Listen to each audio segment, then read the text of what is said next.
Everybody, it's Invicta. It's time to lead run here, the Binding of Isaac Victa Repentance series. Happy Friday, Mosh Pit. I hope your Fridays are going off to a great start. Of course, this is still part of the backlogged quadrilogy. I don't know. It's not a trilogy. It's like a trilogy plus one.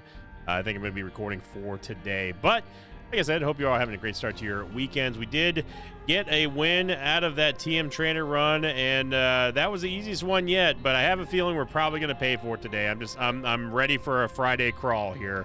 Hopefully not. So here's your meme of the day, brought to you by Evil Noob. Title throw is me watching this Invicta birthday episode circa 2024.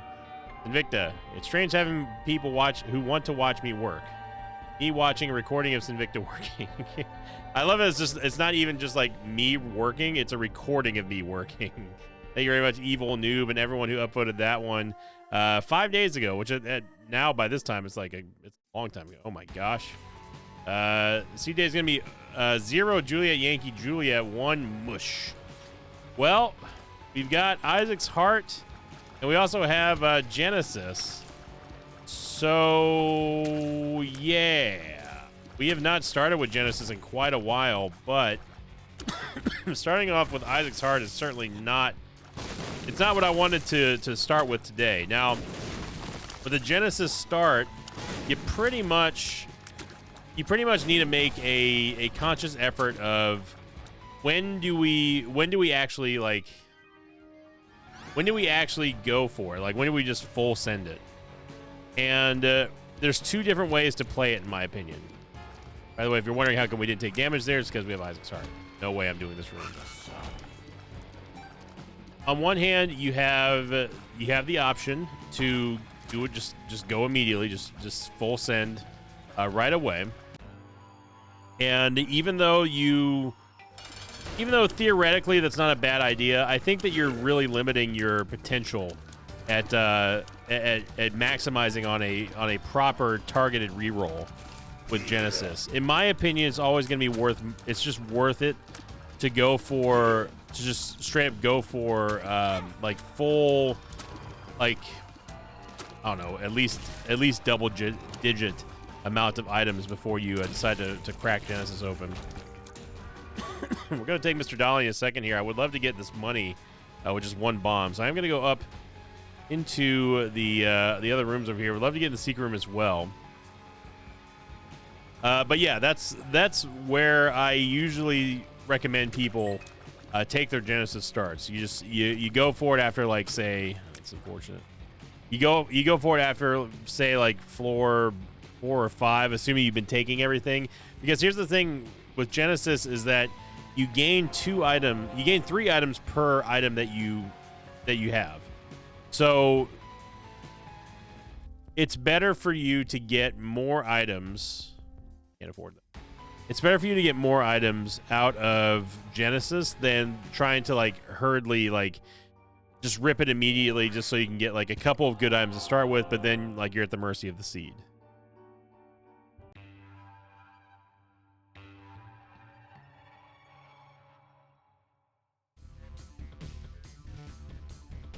And I honestly think that way is not wise.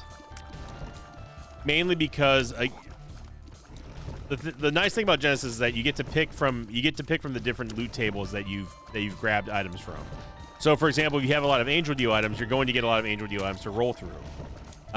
Same thing goes for Devil Deals, Secret Room items, etc., etc. So you want to be able to have that luxury of saying, hey, even though we're not really going to benefit that much from these Devil Deal items for now, I'm still going to take them because we're going to turn these into usable items. So, for example, Purgatory, Little Delirium, and Little Brimstone.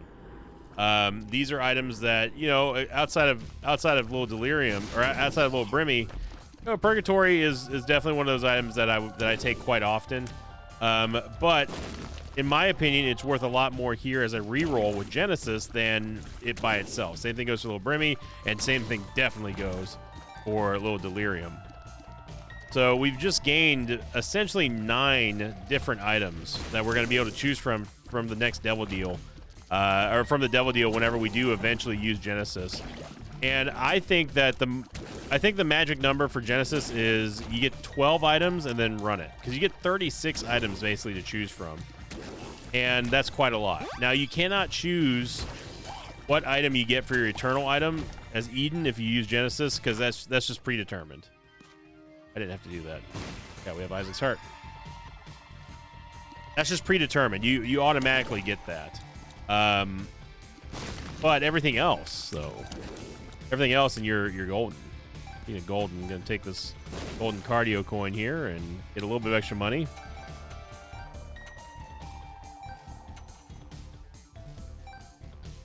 So we're already sitting at 8 items, and that's plenty for what we can already start with. But again, I think when you hit 12 is, I think 12 is really where you want to start really hardcore thinking about when you're going to use Genesis here. And the faster we can get rid of Isaac's Heart, the better.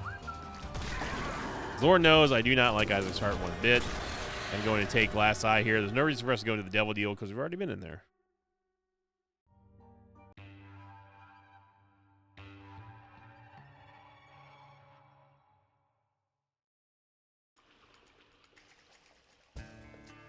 Curse the Maze. Again, Cursor Rooms are not going to affect us because we have Isaac's Heart, which is one of the few benefits of having it. Check into the Mob Trap Room as well.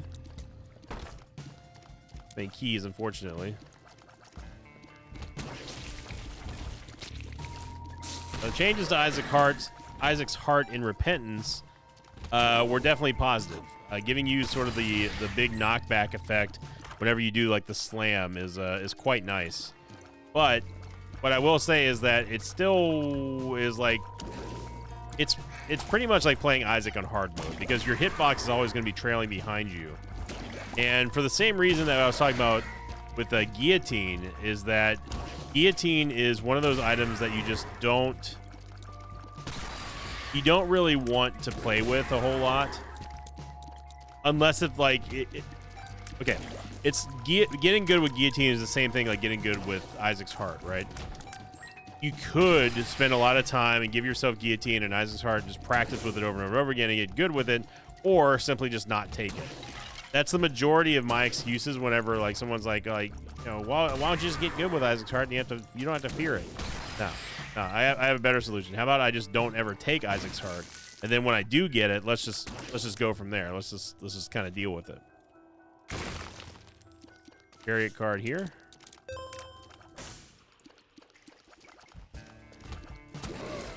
Same thing holds true for Guillotine. I don't have to worry about playing with Guillotine if I don't ever take it. And if for some reason the game forces it upon me, then yes, then I will decide, you know, okay, we just got to deal with it here. You save yourself a lot of time and a lot of hassle by doing that instead of like wasting a lot of time. In my opinion, is wasted time to try to get good with 2 terrible items. Can you make big time plays with Isaac's Heart? Sure. Can you make big time plays with Guillotine? I mean, if, in a fantasy world, I guess you could. Am I going to try to take enough time to make it worth trying to see if that's possible? No. In my opinion, like I said, it's just not worth it. It's stopwatch here. I really want Fanny Pack. I want a little bit of extra HP. And not HP, but I'll take Nun's Habit anyway. Again, we're just looking for reroll fodder here for our Genesis, and we are already up to almost 12 items now.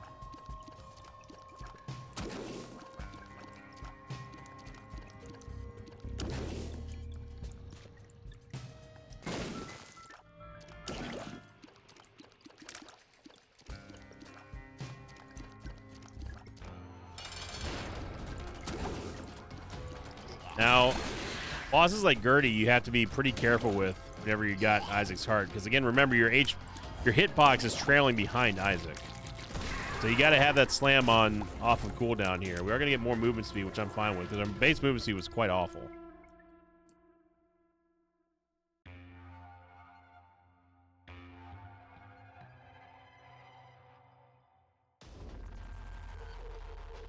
I think at this point, as soon as we get another Devil Deal, I'm just gonna full send it with Genesis. Now, another nice little hidden feature. This is something that people don't often talk about, but Genesis you can also use to skip an entire level.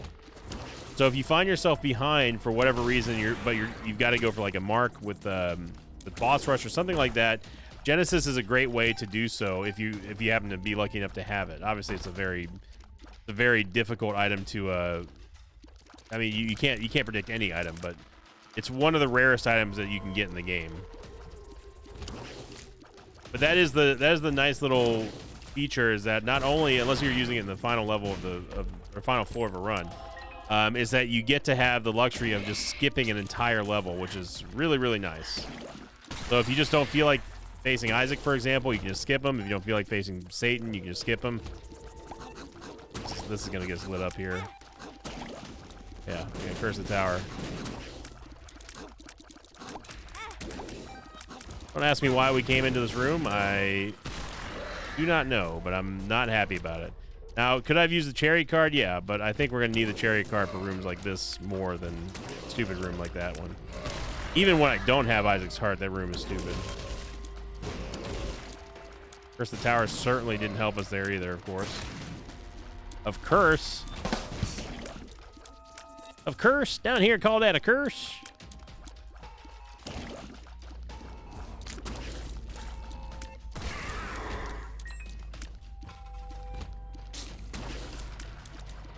So assuming that we get a Devil Deal here on this floor, we should be ready to go. We don't want to skip. We don't want to skip depths 2. Where's this map, dude? We don't want to skip depths 2, but we can definitely skip womb 1. Of course, you also have the other option of not skipping any floor and waiting until you're done with the run and then do it on a victory lap. Again, I don't really recommend that because we almost walked in there. I don't really recommend that just because of the fact that, like, you want to get the most out of Genesis as soon as possible.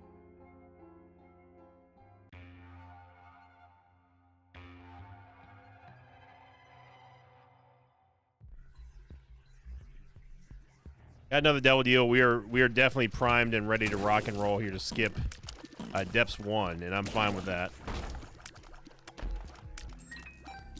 I just want to go into the item room, and if we get lucky, maybe find the boss room immediately.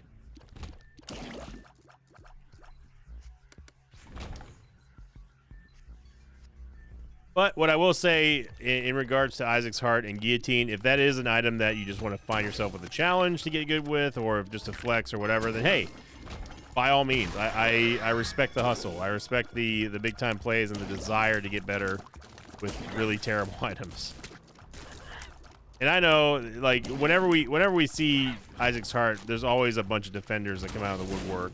Hey, actually, you can make the most broken build of all time. You just need this and this and this and this and this and this and this and this and this and this and this. Look, brother, if you got to list off a million billion items that go along with your favorite item, it's not your item's strength, okay? The very common recourse in the Isaac community of saying, like, this item's actually good. You just need this and this plus 3 other different items that are super rare and hard to find. Then it becomes a powerhouse. It's like, all right, I can call myself a rich man too if I just simply had this one weird trick of eating this piece of toast that also comes with $1 billion. There you go. The toast makes you rich. Hey, logical extremes. Wait, am I Ryan now?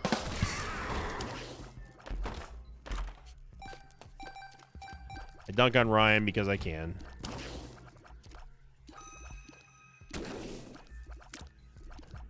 During the subathon, we've been watching old GeoGuessr clips of myself versus Ryan.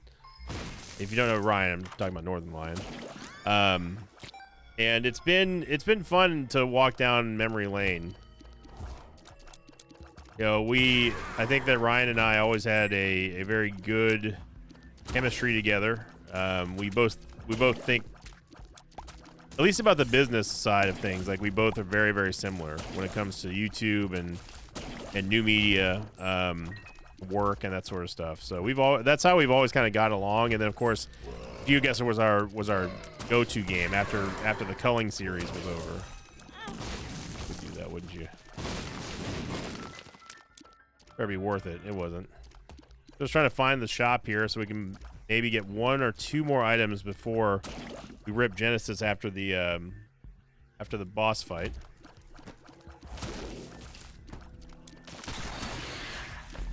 It's still fun. It is very funny to me that there are still people who don't know that Ryan and I were, and still are, good friends. He's one of the few content creators I still hold as a friend.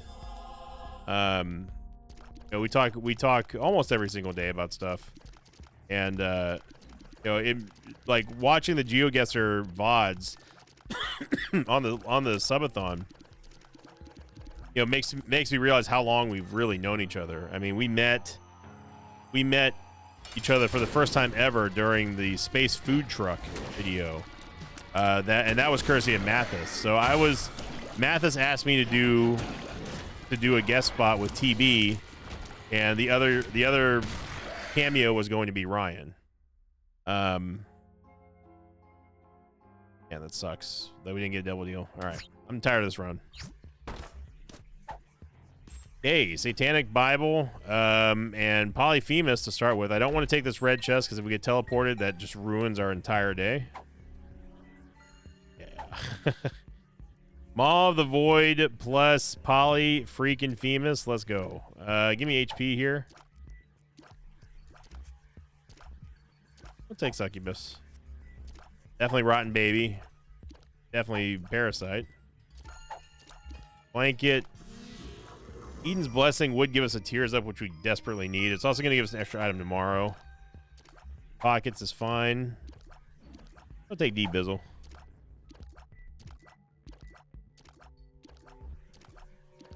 Deep Pockets and Money Equals Powers is too good. We get 9 lives here. Definitely going to take the movement speed upgrade because we need that. I'm going to take Tears. Take Hive Mind for sure. With Glass Eye, and yeah, so not too bad. I think we did pretty well on that reroll.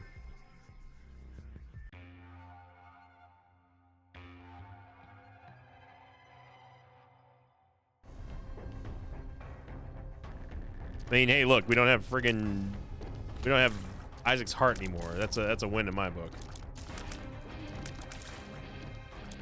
Yeah, Mathis asked me to join him and TB and Northern Lion on the Space Food Truck First Impressions video, which ended up being an instant classic, which we still got, for many months later, we still got requests to play that game again. And I ended up playing it for a lot of the moderator appreciation nights that I used to have on Twitch. And it's a good game. Good game. One Left Studios really, they're really cool guys, and they made Hex Gambit or something like that. They made another game that I never really got around to playing, but Space Food Truck was full of flavor and character, and I will always think of TB as the captain. I'll always think of Ryan as the scientist and Mathis as the engineer, and then I was the cook. But then from there, Ryan and I ended up, you know, we became friends because we realized how much we have in common. And, you know, then that's when the culling started. That's when the culling was in alpha, and that came out. And, you know, we had fun doing that. Oh my God. Well, you know, we're gonna take Brimstone. Forget Me Now ain't bad either. We can get two boss rushes out of this. Oh my God. Okay. Now we're getting crazy.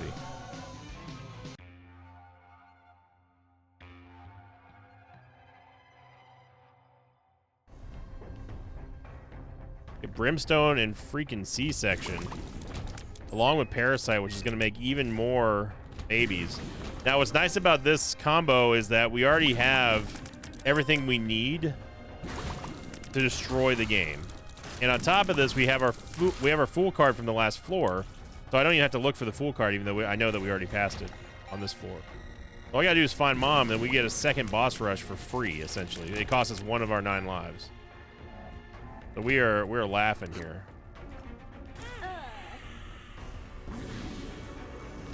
We are laughing here. We have Money Equals Power, which is going to increase damage by a whole lot thanks to Polyphemus. Anyway, the point is, The point is, yeah, I'd like to do more stuff with Ryan. New Northern Lion is definitely on something different than old Northern Lion. I will say that. Having a kid changes you. It makes you watch more movies, apparently. Make a lot more pop culture references of the late 90s, early 2000s. I can't not hang with them on the references and movie trivia side of things. But I've always been able to hang with Ryan with GeoGuessr knowledge and stuff. Although I haven't played in many, many years, so I doubt I'll be any good at it at this point. But it would be fun to revisit the series once again. I know that a lot of people have been asking me over the years to do so. I know we're hurting our damage right now, but I'm getting PH Dizzle here, which is going to give us a nice, hopefully a nice boost of stats. Especially after yesterday's episode, we could definitely... We're primed and ready to go for more pill taking. Damage is just insane. Golden keys. Thanks to contract from below.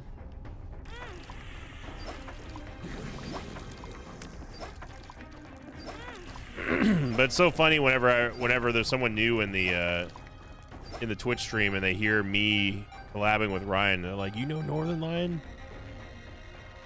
Yep, I know him.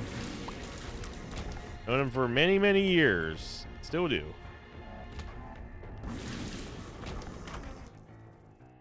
And NL was one of those. It was one of those cases where, like, I love the way that he presented the format of Isaac,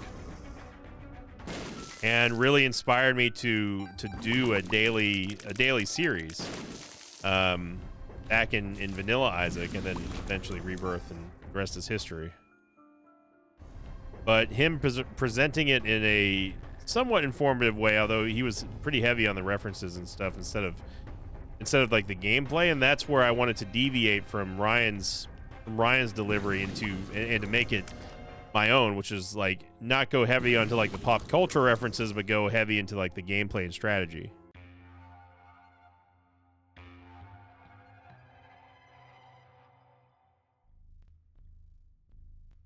While also making like some pop culture references, I know, which are not very many, because let's be honest, your boy doesn't watch movies a whole lot.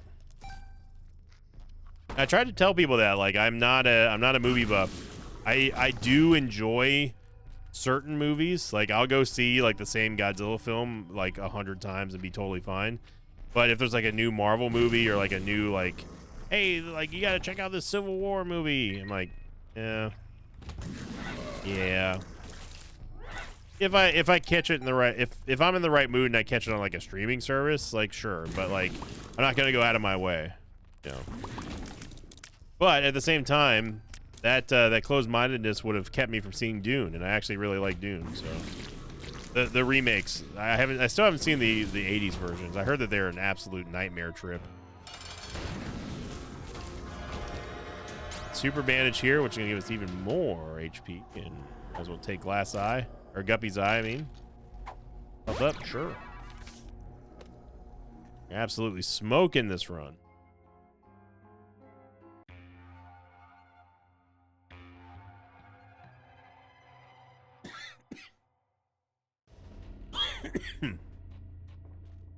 All right, I didn't mean to cough during the ad break there, if there was one. As a reminder, because I've been getting a lot of people telling me that the channel has really been favored by the algorithm lately, and that's great. I love being told that the algorithm is working in our favor instead of against us for once.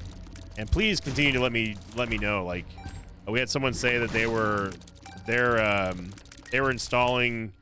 They just got done installing like their boyfriend's new PlayStation 5, and she said that that the algorithm really loves my channel, and all she gets are my videos recommended, and they weren't really subscribed or something like that. And that's great. That's awesome. But because of that, we're getting a lot of new people, and they're not exactly sure. One of the most common questions is, you know, how come you don't speak during the the breaks, and it's because the YouTube system does not allow creators to have total control over where ads go. Now, another reason why I don't speak is because I want to make sure that like it doesn't interrupt the flow of our conversation or anything like that. For the people who do actually watch the ads, I don't want them to be punished and left out. Now, very commonly someone will say like, well, the video pauses during the ad, so you're technically not missing anything, which is true. That is true. The video does pause during the ad, so you're not going to be missing any of the topics at hand of discussion. But another reason why, the main reason why I don't talk during the breaks, the transition screens, is because there's no direct control over where ads go from a creator side. The YouTube ad placement delivery system will put it whenever there's no commentary or any sound going on.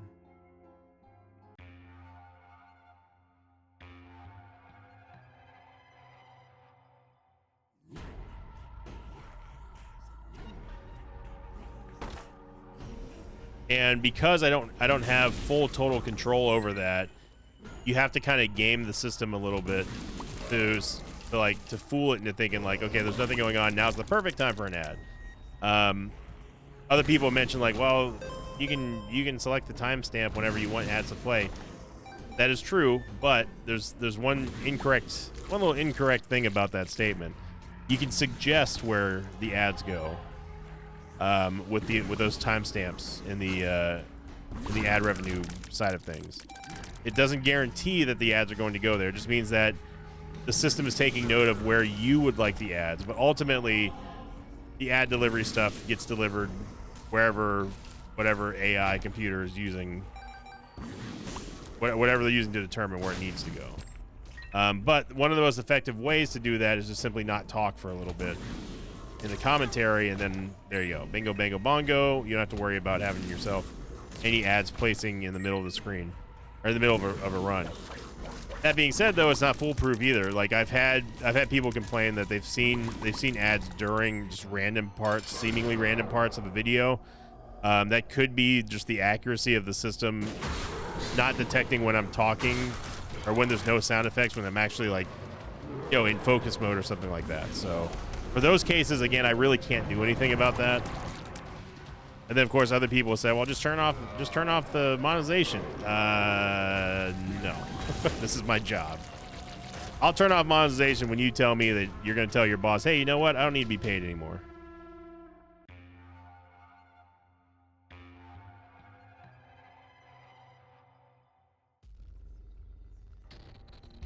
Because as much as this job is not a job, it's still a job.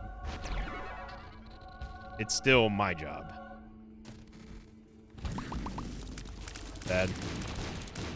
Got out of there luckily. But what a run, man. This has been a very nice anti-crawl. We've absolutely shredded the game from the moment we ended up picking up Genesis. And Genesis was really the catalyst for this this incredible run. I can go nuke God's Flesh. Sounds like a really good heavy metal lyric. I would do my heavy metal voice right now, but my voice is absolutely totally shot from all these episodes I've recorded today. And I've got one more. I'm gonna record tomorrow's episode, and then I am done.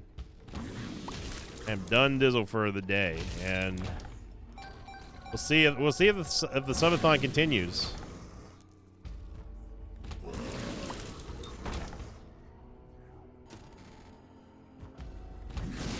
Okay. This is starting to look kind of.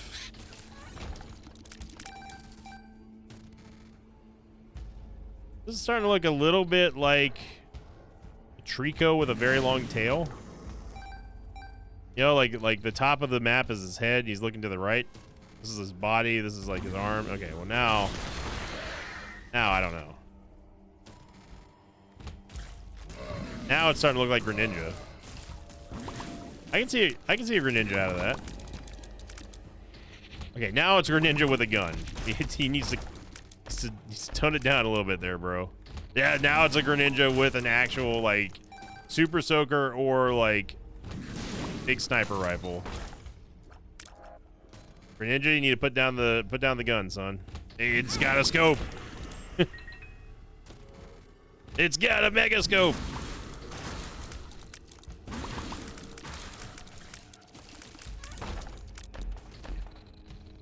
Gonna take a Mucor Mycosis, but it doesn't matter. We're having fun. It's definitely Greninja with one of those guns that that Gary Oldman had in the Fifth Element. You know which one I'm talking about. So what a run. Thank you again, everyone, for allowing me to kind of get a little bit shorter episodes here. We definitely could have done a victory lap on this one, but again, I'm making sure I'm taking care of things, and it helps out a lot. This really does. So thank you for watching, everyone. Hopefully you're coming by the Twitch stream here on Friday. If it's still going, I really hope it's still going. And thank you for liking, commenting, and subscribing. Have a great start to your May weekend here in the Mosh Pit. And as always, see you all next time. Until then, so long, everybody. Thanks for watching this video. Like, thanks to patrons of mine like Herman Haynes, Shock Top, and Nicholas. If you'd like to have your name read at the end of an Isaac episode, check out my Patreon campaign, which you can find at patreon.com/Sinvicta.